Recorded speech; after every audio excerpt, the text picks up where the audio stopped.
What's going on, moviegoers? If you're new to the channel, my name is Christian. Welcome to Zero Productions. If you're new to the channel, make sure you subscribe, like, and share. Welcome to the channel, everybody. Let's talk about some interesting topics in today's video. We're going to be talking Vision. We're going to be talking Venom 3. We're going to be talking Ant-Man and the Wasp: Quantumanium. We got some good topics to discuss. Now, let's talk about the elephant in the room. Vision. Vision's quest, you guys, has officially been greenlit, and they are currently going to be going into the writer's room as of next week for a Disney Plus series. Now, I'm excited for this because I love Vision. I've loved Vision since day one.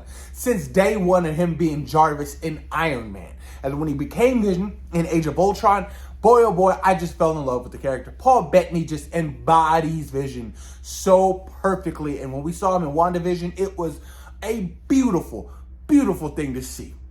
But we got some interesting updates on this series, you guys. So, the series will follow Vision, and he will be trying to regain his memory and the humanity back.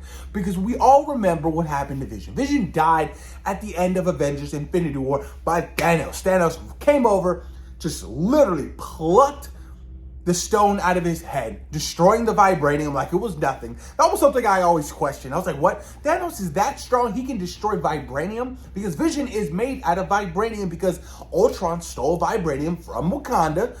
Well, not really. Yeah, he was in Wakanda. No, it was it Lagos? One of those two. He stole a vibranium, but made Vision with it. So I always thought that was weird of how powerful Thanos was just to destroy Vision's forehead by just pinching it. I was like, oh my God, he can destroy vibranium, the strongest metal on Earth? Very interesting. But Jack Schaefer will oversee the series. Jack Schaefer oversaw WandaVision. WandaVision is top tier MCU. WandaVision was so great. I loved that show so much. It was unique, it was different, it was fun, it was engaging. We haven't had a show like WandaVision since. WandaVision was so engaging. At the end of every episode, everybody was talking about it on Twitter. Everybody was discussing what's going to happen next. It was just so much fun. But I'm really curious to see what's going to happen with Vision, particularly White Vision, because if you guys have seen WandaVision, spoiler alert, or if you haven't seen it, spoiler alert, Vision is no longer his purple form. He's White Vision, right? He was created by Sword. Sword got his body and recreated a different version of Vision, but without all of the memories, all of the humanity that we've grown to love in regular Vision, right? The key, right? The key of creating White Vision in WandaVision was the chaos magic. Remember when Wanda destroyed the drone and had the chaos magic in it, and they used that chaos magic in order to create the finalized Vision, White Vision, that is. And I thought that was so cool and unique. So I'm like, okay, well, could we possibly see Sword in this series? It's a possibility. Could we see Jimmy Woo? Who knows? Nobody knows what happened at Vision at the end of WandaVision. He just dipped, and that was a wrap. You know, he had his encounter with regular Vision or whatever, and he showed him something, and he just left. So nobody knows what he's been up to, but I'm really, really invested in this series already because I feel like you could do so much with this Vision's quest. Also, it's been reported that, Elizabeth Olsen could show up as well as the Scarlet Witch. Don't know how they're going to do that. I know for a fact that she didn't die. No way you kill off Elizabeth Olsen as Scarlet Witch. I mean, come on. She was just getting started with WandaVision and Doctor Strange and Multiverse of Madness.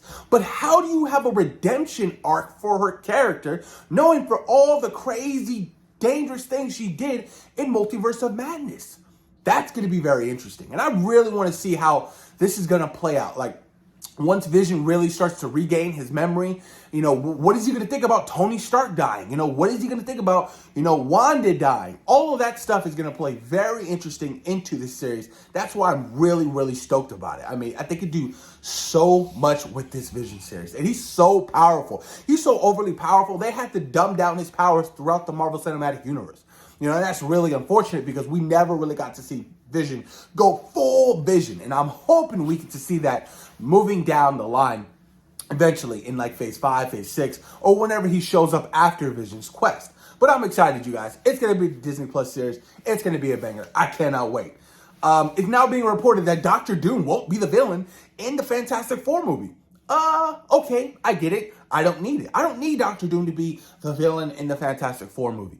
Doctor Doom isn't just a one-off villain. We've had Doctor Doom be the main villain for, he was in Rise of the Silver Surfer, the first Fantastic Four, and, the Fantastic. He's been in all three. He doesn't need to be the main antagonist. He doesn't. Because there are so much bigger plans for this character. He's not just a one-off villain you kill off. Doctor Doom is going to be around for a while, and he's going to be a pivotal character throughout the Marvel Cinematic Universe, and I cannot wait to see how they're going to utilize him. Rumor has it he's in Wakanda forever. I don't know, but I'm excited to see it in 2 weeks, you guys. But continue on. Matt Jackson Harper has been casting Ant-Man and the Wasp Quantumanium. A little late for this casting announcement, right? Maybe they're doing some reshooting. Maybe they are adding some additional photography. But we don't know. This is one thing we know, though. His role remains a closely guarded secret. A lot of speculation right now. A lot of people talking. Could he be playing Reed Richards? Mr. Fantastic?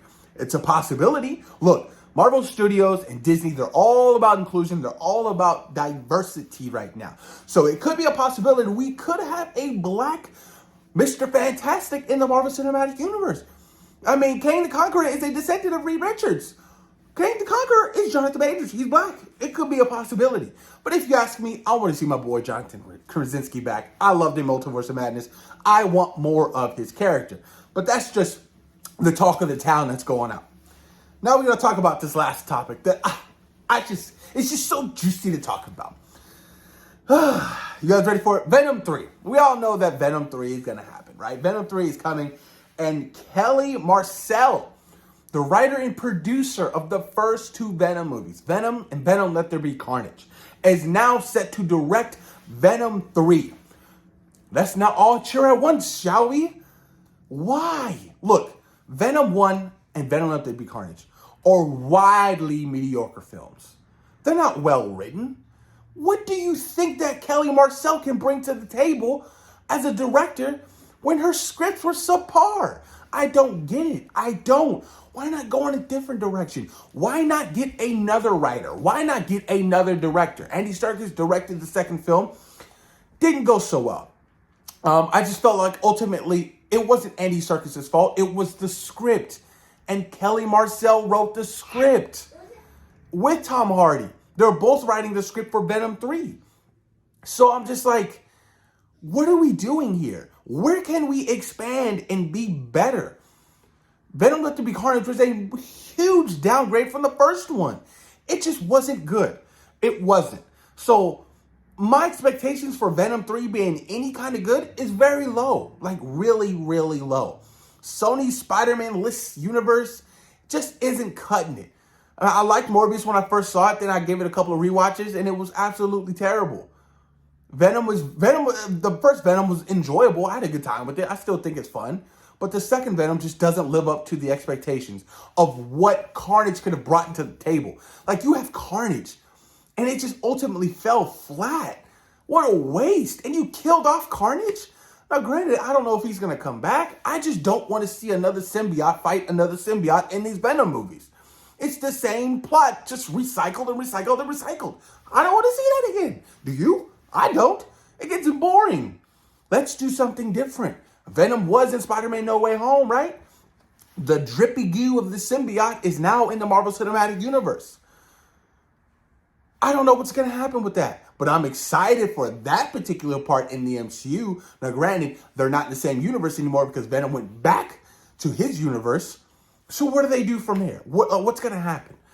I mean, they teased, the new possible symbiote, at the end of Venom Let There Be Carnage. I was like, oh, okay, the cop, okay, cool. So you're telling me he's going to fight him? Okay, another symbiote versus symbiote at nighttime where you can't see anything. Ultimately, it's just a huge bummer. And like Kelly Marcel, I don't have any kind of high praise for. I don't have any kind of high hopes for her to deliver a banger of a third, possibly last Venom movie. I guarantee you we're not going to get 4 Venom movies. No way. To do 4 Venom movies, that's a little bit too much. I mean, what can you do with 4 Venom movies? So I think they'll wrap it up in this third Venom film. And they'll potentially have him cross over with these other characters like, Kraven the Hunter. Apparently that's supposed to have a test screening sometime soon. Or, Madam Web, I saw some set photos and I kind of like the concept of, them going, them protecting, Peter's parents. Think that's a great idea. It's fun. It's different. I just don't know about this Venom 3 movie, guys. I don't. I want it to be good. I want to enjoy Venom. It's just this Venom is just isn't for me. It's not. He hasn't attached himself to Spider-Man, so he doesn't have the white, spider, emblem on the chest. He's not web swinging. It's just very different, And, if Sony wants to continue to do that, maybe the MCU can have its own iteration of Venom and they can kill it. It's a possibility. But who knows? But push the comments down below. Let me know what you guys think about Vision getting his own Disney Plus series called Vision's Quest, where he goes to look for his memories and his humanity. What do you think about Kelly Marcel writing and directing Venom 3? What do you think about a possible Reed Richards appearance in Ant-Man and the Wasp: Quantumanium? Thoughts and opinions, guys, post them down below. Let me know what you guys think. Peace.